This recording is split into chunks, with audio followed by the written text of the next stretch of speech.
Hey guys, I hope you guys are all having a good week. If you're new to this page, my name is Angelin. I'm one of the girls here at the Beholding Initiative, and as we are focusing on the new beginnings theme for this month, today we're specifically going to look at the topic hidden seasons, and you're going to hear the word hidden a lot today. And we're focusing specifically on the importance of God putting you in hidden seasons before he does a new thing in your life, or before he takes you to the next season. And so we all know that the Bible is full of examples of stories where people were put in hidden seasons. We see it in Joseph when he is kept in the jail. We see it in Elisha's story as he plows through the fields before Elijah tells him. Job when he lost everything, and Hannah when she's crying out for a child for such a long time, and that is her hidden season, right? And even for Jesus, we see that we don't really know anything about his upbringing. Really, we see that he's kept hidden for 30 years before he goes into ministry, and even when he does go into ministry, he is hidden in the wilderness for a specific time, right? And so most of the time when you are put in a hidden season, you are in a wilderness time in your life. You are in a dry season. You are in a season where you don't really sense any movement. And so what is a hidden season specifically? A hidden season is a period where God draws you close to himself to do a work inside of you, right? And he cuts out everything that is disturbing you around you, and just pulling you close to him during this time. And it's a hidden season, not because he's physically withdrawing you from people. It could be it is a hidden season because no one will know the growth that is happening in you. What is the something that inside of you that is growing, shifting? No one can really see it, and no one will even know about later, right? So how you are to enter this new season and this next season depends on what you do in this hidden season. And that's why it is so important on how you focus your time and energy during this hidden season. In these hidden seasons, you learn three things. First, you find your identity. Second, you build your intimacy, where you just move closer to God. And third, you find your purpose in the hidden season, right? So if we look at 1 Samuel, today we're going to specifically look at Hannah's story. It's one of my favorite stories where Hannah is just crying out to God. But before she does that, right, she is one of the two wives of Elkanah. And the first wife provokes Hannah because she's able to have kids, and she sees that Elkanah adores Hannah, but Hannah's not able to have kids, so she provokes her, right? What does Hannah do in this time? She goes back to the Lord. She seeks the Lord, and she cries out to the Lord. And this is such an example of what we're supposed to do in our hidden season, because Hannah did that in her hidden season, right? When we have negative voices around us, voices from the enemy, which provokes us, right? You will start seeing them in a different perspective because your identity is in God. You start learning that identity is not something that you just learn once, right? We always talk about like knowing your identity in God. It is something that you learn as you grow more and more. And in this time, she learns her identity. She is the daughter of the king, and she stops reacting.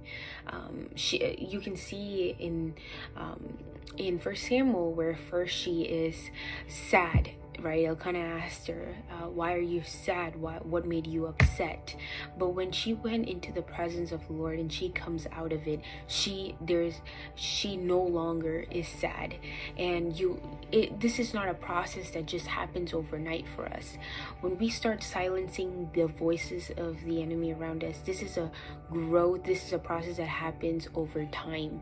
When you start seeking the Lord, you start silencing the voices around you because you start start focusing more on that one audience, which is just God, right? And when you seek after the Lord during times that you don't sense any movement, and when life is dry, and when you start seeing things that you could not see in any other way in your life.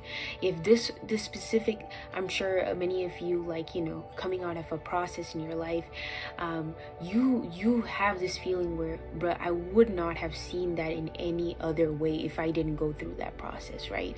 So that is a good thing that we learn, and these revelations, the things that God revealed to you about yourselves, don't only come when you do something. It comes when you seek after him and he gives it to you, right?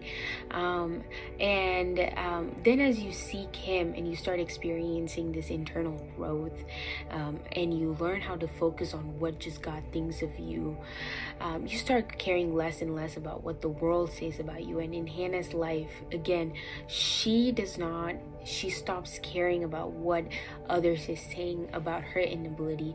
So this is also an encouragement for us. Let's say we see someone walking through their hidden season in life. Instead of pointing out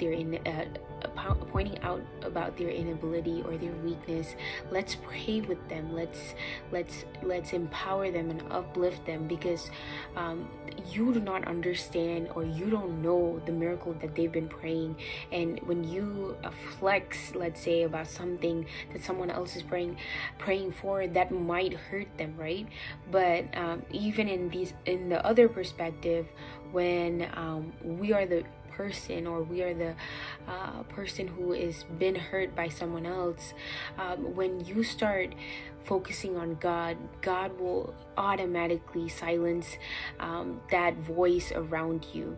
And Hannah cried out to God and stayed in his presence until she got a word, and doing that realigned all the other parts of her life, because she didn't really, when you find yourself in a hidden season, you just feel so stressed of, what should I do, God? I just feel so dry. I just feel I don't sense any movement. The only thing that we should be doing is seeking the Lord, because everything else gets realigned. And I find myself too in seasons where I'm like, I have to do so many things.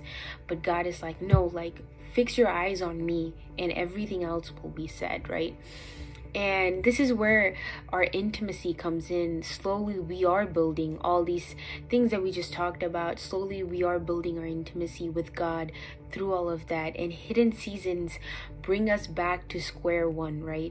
Where it's just you and God, and not your parents or significant other can tag along you in that period of your life, even your best friend or whatever. It's just you and him, and you learn how to rest in just what he says about you in his presence, and you come into agreement with what he says over you. Without the intimacy, you won't be able to trust him. So ask yourself, can you trust God in this hidden place? And if no, if you feel that it's a no, go back to square one and ask him, what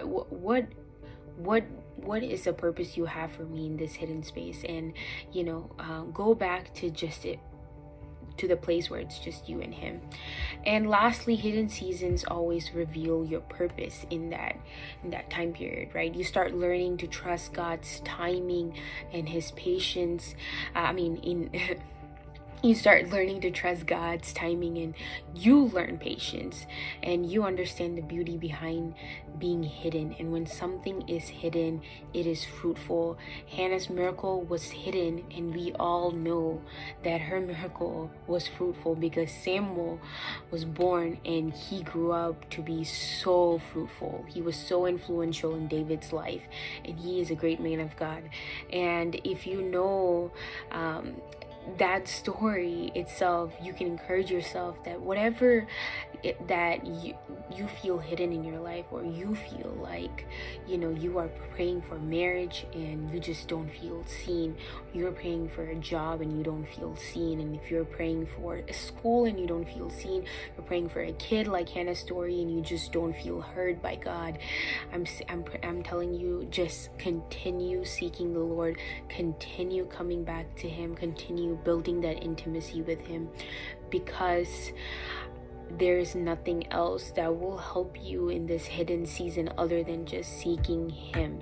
And if you are being hidden right now so that you can be fruitful later, ask yourself, why are you being hidden? Because there could be other things that could harm you in a certain way, and God is keeping you hidden. He's protecting your fruitfulness in a way so that you can be fruitful later on.